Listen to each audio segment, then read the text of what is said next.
These are the kinds of individuals this operation focuses on. Individuals who escalate situations and endanger others. Again, our neighbors, our friends, our colleagues, and Ma and Pa America.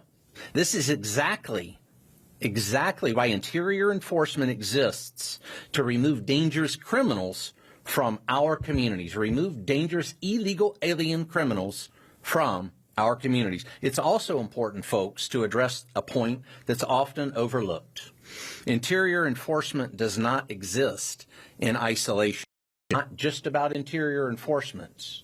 It's a dichotomy here. It's interior enforcement and border enforcement. What happens in Minneapolis is directly connected at what happens at our borders. Interior enforcement and border enforcement, border security, are intricately connected. For years, federal law enforcement was placed in a defensive posture, especially over those past 4 years. Agents were overwhelmed, processing massive numbers of illegal aliens coming into the country, often with limited vetting, minimal accountability, and few consequences. I think that's proven right here just by those three that I held up there. Time and resources that should have been dedicated to public safety were diverted to administrative processing, and criminal organizations exploited that environment. Over the past year, under the leadership of our President, Donald J. Trump, and Homeland Security Secretary Kristi Noem, that dynamic has changed. It's changed radically. It's changed more than I've ever seen in my over 3 decades in law enforcement. Border enforcement has reached historic levels. I actually called back to my home sector in El Centro today. They had 1 apprehension over the past 24 hours. 1 along that 75-mile stretch of border in El Centro alone. Last week, there were several days where they had 0 border crossers in that sector. That's the same thing across all 20 Border Patrol sectors. Very few crossings. Illegal crossings have dropped to record lows. Catch and release has ended. Consequences have been restored. Again, consequences restored. Because the border is now secure, law enforcement can do its job more effectively. Agents are no longer tied up processing and releasing individuals into the interior, individuals that we just talked about. They can focus on who is coming into this country, and just as importantly, identifying and removing those who should not be here. And that shift matters. It allows for meaningful vetting, targeted enforcement, and a renewed focus on public safety over paperwork. Public safety over paperwork. Border security provides operational control, disrupts cartel pipelines, and prevents criminal flow from reaching American cities. It also allows law enforcement to focus, again, on removing individuals who slip through during years of failed policies and later committed serious crimes. What happens on the border doesn't stay on the border. Border enforcement and interior enforcement are 2 parts of the same mission. A secure border without interior enforcement leaves communities vulnerable. And interior enforcement without border control is unsustainable. Again, it's that dichotomous relationship. When both are aligned, the results are clear. Over the course of this administration, more than 10,000 criminal illegal aliens, as I said, have been apprehended here in Minneapolis over the past year. And in just the last 6 weeks alone, during this most current surge, 3,000 arrests of some of the most dangerous offenders operating in Minneapolis have occurred. 3,000.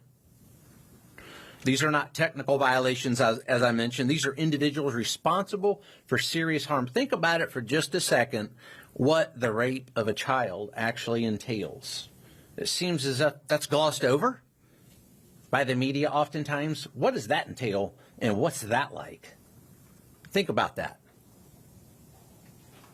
Murderers, rapists, gang members, they're not the people we want in our community. This is what public safety looks like when the law is enforced consistently and professionally. We will continue enforcing the law. We will continue making arrests, and we will continue working to keep Minneapolis safe. The mission continues at the border and in the interior because that effective enforcement depends on both occurring at the same time. Let's make America safe again. Honor first. Thank you. Sir. Thank you. Thank you, Greg. Good afternoon. My name is Marcos Charles. As Greg introduced, I am the Executive Associate Director for ICE Enforcement Removal Operations. Thank you for joining us. We announced the current status of Operation Metro Surge. As you know, the Department of Homeland Security has arrested over 10,000 illegal aliens in Minnesota since President Trump took office. Over the weekend and through yesterday's holiday, ICE arrested 113 illegal aliens in Minnesota.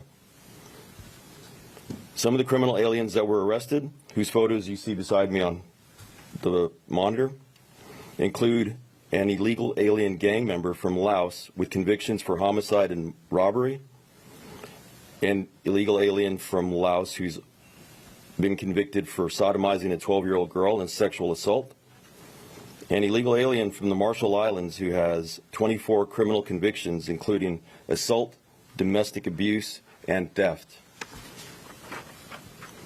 There's an illegal alien from Honduras convicted of 3 DUIs who has also been arrested for kidnapping, robbery with a dangerous weapon, and possession of a stolen firearm. An illegal alien from South Africa convicted of violating a restraining order and arrested for domestic violence, assault, meth possession, and DUI. We are currently also looking for 2 sexual predators who are at large in or around St. Paul right now.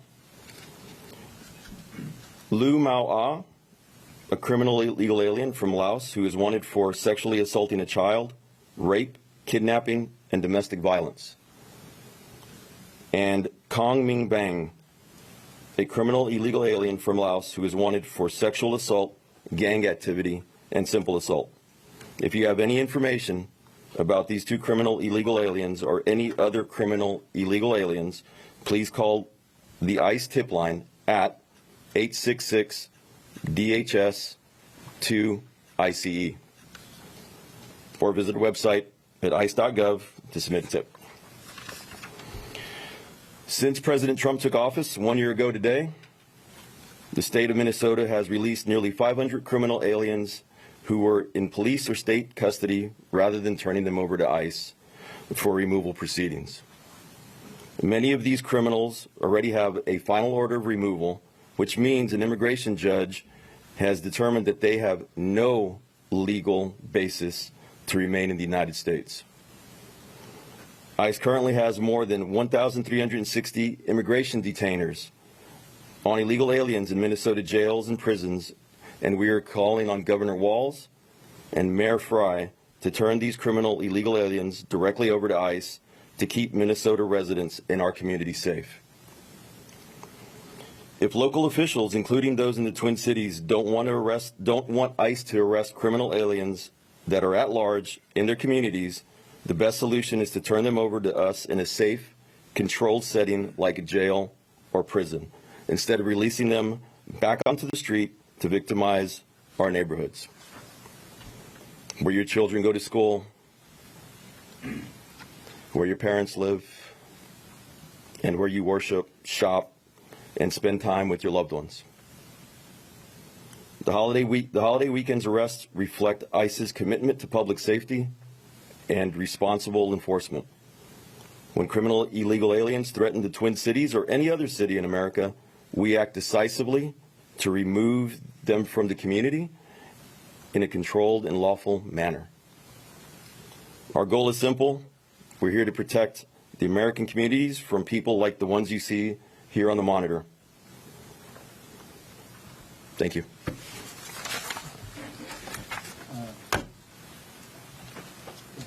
For Commander Bovino, some of us in this room, this is A.C. Thompson with PBS Frontline, have followed you from city to city and documented your activity.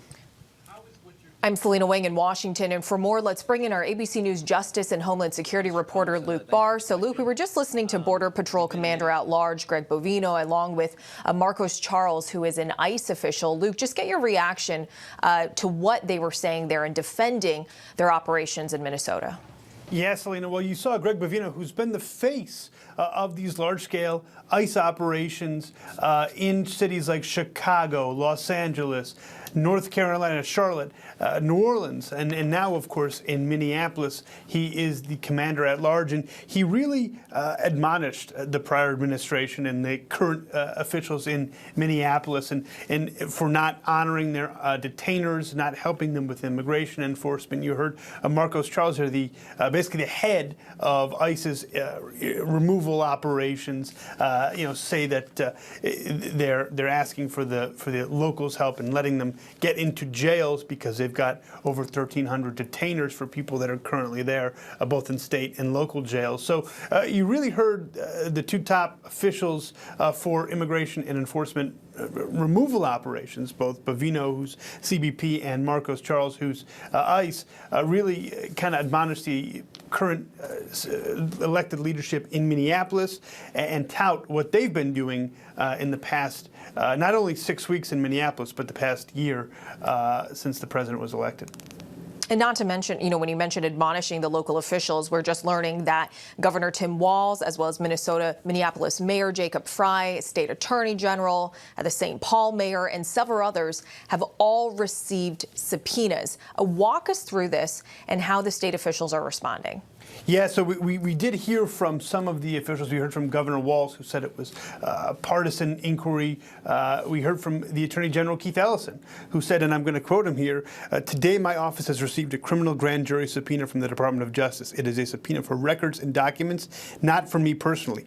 Everything about this is highly irregular, especially the fact that this comes shortly after my office sued the Trump administration to challenge illegal actions in Minnesota." Of course, he's referring to a lawsuit that was brought by his office, basically saying that the actions of ICE, of Border Patrol there in Minneapolis, are unconstitutional. Of course, the Department of Justice disagrees with that characterization. They filed court papers to basically say that if if a judge grants those preliminary injunctions, as Minneapolis and the state have wanted, that could be, hindering law enforcement operations there. So you're seeing this kind of back and forth between locals and the federal agencies that are on the ground.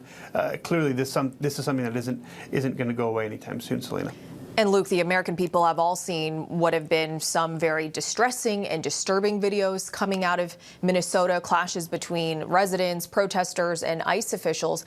And the president made a pretty striking comment today in the briefing room. He said they're going to make mistakes sometimes. ICE is going to be too rough with somebody. They're dealing with rough people. They're going to make a mistake sometimes. It can happen. Wondering if we are hearing from, Bovino or other officials about those comments from the president.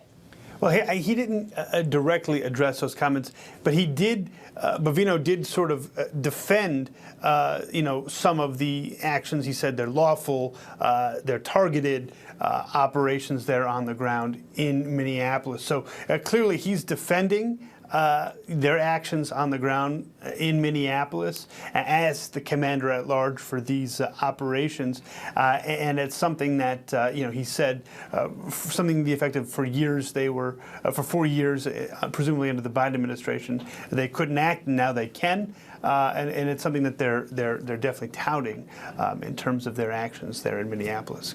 And Luke, the Trump administration is also appealing a judge's decision that temporarily bars federal immigration agents from arresting lawful protesters. What more do we know about this?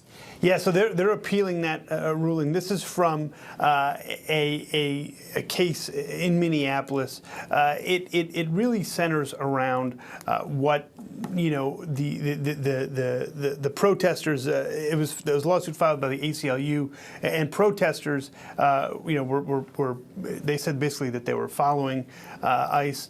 The administration, a judge basically paused and said that ICE needs to review their policies, read her order to officials there, and they can't stop anybody just for protesting and following ICE agents. Now the Justice Department has appealed that ruling, and they've said that they're looking to the Eighth Circuit to intervene in that judge's temporary pause on those policies. Luke Barr, thank you, and we will continue to monitor that press conference that is ongoing with the ICE official and with the Department of Homeland Security.